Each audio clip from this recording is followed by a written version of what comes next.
Bismillahirrahmanirrahim. Baiklah, saya akan menerangkan sekilas tentang filsafat, yaitu filsafat dibagi eh,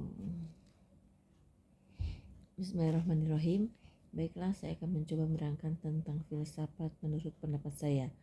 Filsafat terdiri dari dua kata, yaitu philos yang berarti cinta, sophi berarti kebijaksanaan. Disatukan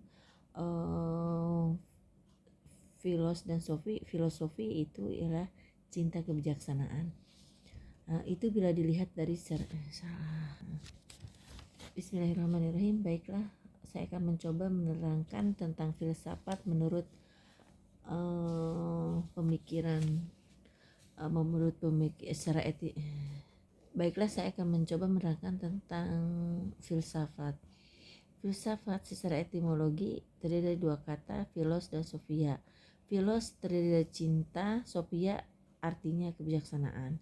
Berarti adalah kalau disatukan menjadi cinta kebijaksanaan.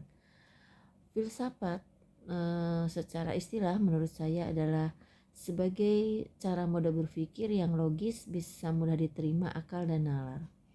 Filsafat lahir dari menghindari berpikir berdasarkan pikiran-pikiran mitos yang tidak logis dan merubahnya menjadi pemikiran yang logis, kritis, dan sistematis yang melahirkan suatu sikap atau tindakan yang bersifat bijaksana dan bermanfaat dari proses yang bisa lebih efisien.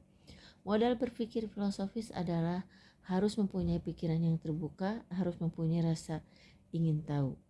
Seorang filosofis dalam memikirkan sesuatu itu harus bersifat komprehensif atau menyeluruh, radikal yaitu mendalam, dan sesuatu itu harus terkonsep supaya melahirkan suatu buah pikiran atau tindakan yang bersifat bijaksana melalui metode ontologi, epistemologi yang menghasilkan aksiologi.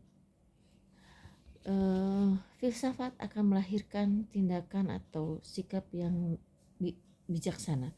Kebijaksanaan menurut saya yaitu adalah sebuah tindakan yang dilakukan dengan mempertimbangkan seluruh aspek yang terkait, tidak fokus hanya pada diri sendiri, tetapi kemanfaatannya bisa diterima dan dirasakan oleh orang lain. Itulah yang dinamakan kebijaksanaan.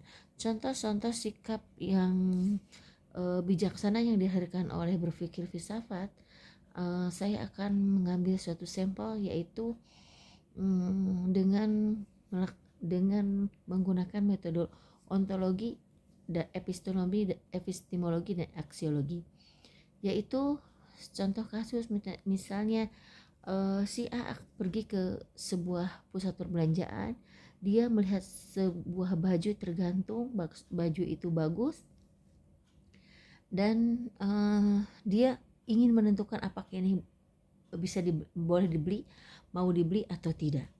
Ya, secara ontologi kita menetapkan apa itu, maka apa itu atau what, maka kita apakah baju itu bisa kita beli atau akan kita beli atau tidak, apakah baju itu pas atau tidak buat kita, baik secara harga maupun dalam bentuknya, bagaimana cara kalau kita itu perlu tidak buat kita. Kemudian dia berpikir epistemologi itu berpikir jika dibeli resikonya seperti apa, dan jika tidak dibeli resikonya seperti apa. Sikap itu melahirkan aksiologi.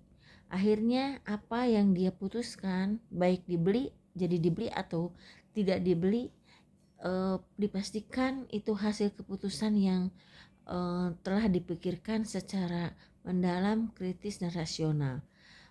Mudah-mudahan dengan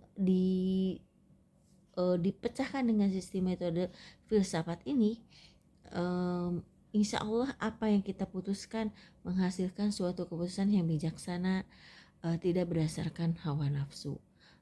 Itulah teman-teman pengertian filsafat kebijaksanaan dan contoh pemikiran filsafat dalam kehidupan sehari-hari. Wassalamualaikum warahmatullahi wabarakatuh.